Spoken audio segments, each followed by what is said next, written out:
দেশকে পরাধীনতার গ্লানি থেকে মুক্ত করতে যে সকল তাজা প্রাণ নিজের জীবনের তোয়াক্কা না করে ঝাঁপিয়ে পড়েছিলেন দেশকে স্বাধীন করতে, তাদেরই একজন বটুকেশ্বর দত্ত। সূর্য সেন, ভগৎ সিং, প্রীতিলতা, কল্পনা, রাজগুরু, সুখদেবের পথেরই পথিক তিনি, বটুকেশ্বর দত্ত। যারা বলেছিলেন কেবল ব্রিটিশ রাজ থেকেই মুক্তি নয়, আমাদের লক্ষ্য শোষণমুক্ত দেশ, তাদেরই একজন বটুকেশ্বর। ভারতের স্বাধীনতা আন্দোলনের ইতিহাসে বিপ্লবী বটুকেশ্বর দত্তের নাম লেখা রয়েছে স্বর্ণাক্ষরে। 1910 সালের 18ই নভেম্বর পশ্চিমবঙ্গের বর্তমানে পূর্ব বর্ধমান জেলার খণ্ডঘোষ থানার ওয়ারি গ্রামে জন্মগ্রহণ করেন বটুকেশ্বর। ভারতের স্বাধীনতা আন্দোলনের ইতিহাসের সঙ্গে অঙ্গাঙ্গিভাবে জড়িয়ে রয়েছে পূর্ব বর্ধমান জেলার অনেক বীর সন্তানের নাম, আর তাদের মধ্যে অন্যতম হল বটুকেশ্বর দত্ত। সালটা 1929 সালের 8ই এপ্রিল। ব্রিটিশদের রক্তচক্ষুকে উপেক্ষা করে সাহসিকতার দৃষ্টান্ত স্থাপন করলেন দুই যুবক। দেখিয়ে দিলেন ভারতীয়রা স্বাধীনতার জন্য পিছিয়ে আসবে না, বরং স্বাধীনতা ছিনিয়ে আনতে লড়াই চালাবে। আর এই দুই যুবকের মধ্যে একজন ছিলেন বটুকেশ্বর। ওই দিন নয়াদিল্লির কেন্দ্রীয় সংসদ ভবনে বোমা নিক্ষেপ করলেন বটুকেশ্বর দত্ত এবং ভগৎ সিং। পরিকল্পনামাফিক বোমা দুটি নিক্ষেপ করলেন এমন জায়গায় যাতে কারুর কোনো ক্ষতি না হয়। চারিদিকে হৈ হৈ রব উঠল। ফরাসি নৈরাজ্যবাদী বিপ্লবী বৈলেয়ান্টের মতোই ভগৎ সিংয়ের মন্তব্য ছিল, বধিরকে শোনাতে উচ্চকণ্ঠ প্রয়োজন। বটুকেশ্বর দত্ত ও ভগৎ সিং নিজেদের মন্তব্যের সমর্থনে ইস্তেহার ছড়িয়ে দেন সবার মাঝখানে, স্লোগান দিলেন এবং শান্তভাবে গ্রেপ্তার বরণ করলেন। স্বাধীনতা সংগ্রামীদের তখন একের পর এক শুলে চাপাচ্ছে ব্রিটিশ শাসকরা। বোমা নিক্ষেপ করার জন্য মৃত্যুদণ্ড দেওয়া হলো ভগৎ সিংকে। অন্যদিকে সঙ্গী বটুকেশ্বর দত্তের জীবনেও ছিল আরও বেদনাদায়ক।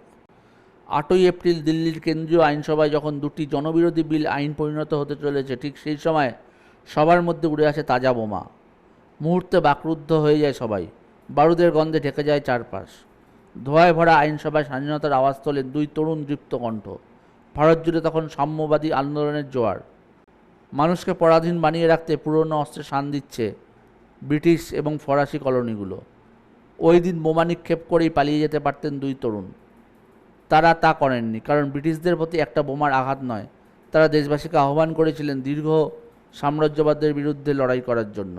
প্রথমে বটুকেশ্বর দত্তকে লাহোর জেলে এবং ভগৎ সিংকে মেওয়ারি জেলে বন্দি করে রাখা হয়েছিল। পরবর্তীকালে বটুকেশ্বর দত্তকে যাবজ্জীবন এবং ভগৎ সিংকে ফাঁসি দেওয়া হয়। এরপর আজাদিন বাহিনীর লড়াই, নৌবিদ্রোহ পেরিয়ে ভারত স্বাধীন হয়।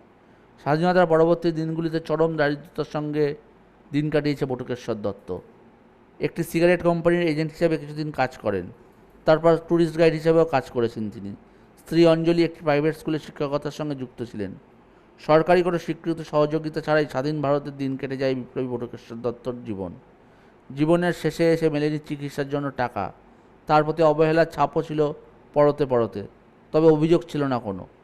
জীবনের শেষবেলায় এসে বলেছিলেন, স্বপ্নেও কল্পনা করিনি যে আমি একদিন দিল্লির বুকে বোমা নিক্ষেপ করেছিলাম, তাকে একজন প্রতিবন্ধী ব্যক্তির মতো স্ট্রেচারে নিয়ে যাওয়া হবে। জীবনের শেষের বেলায় এসে শেষ পর্যন্ত দিল্লির এইমস হাসপাতালে 1965 সালের 20 জুলাই বিপ্লবী বটুকেশ্বর দত্তের প্রয়াণ ঘটে। জীবনের যখন শেষ প্রহর গুনছেন বটুকেশ্বর দত্ত, সেই সময় বটুকেশ্বর দত্তের সঙ্গে দেখা করতে আসেন ভগৎ সিংয়ের মা বিদ্যাবতী দেবী। নিজের ছেলেকে তো হারিয়েছেন কবেই, আর তার ছেলের প্রাণপ্রিয় সখাকে এমন অবস্থায় দেখে চোখের জল ধরে রাখতে পারেননি তিনি। যাওয়ার বেলায় নিজের শেষ ইচ্ছার কথা প্রকাশ করে গিয়েছিলেন বন্ধু ভগৎ সিংয়ের মায়ের কাছেই। জানিয়েছিলেন যে তার শেষ ইচ্ছার কথা, জানিয়েছিলেন পাঞ্জাবের একই গ্রামে তার শেষকৃত্য সম্পন্ন হোক, যেখানে চিরনিদ্রায় রয়েছেন তার প্রাণপ্রিয় ভগৎ সিং, রাজগুরু আর সুখদেব।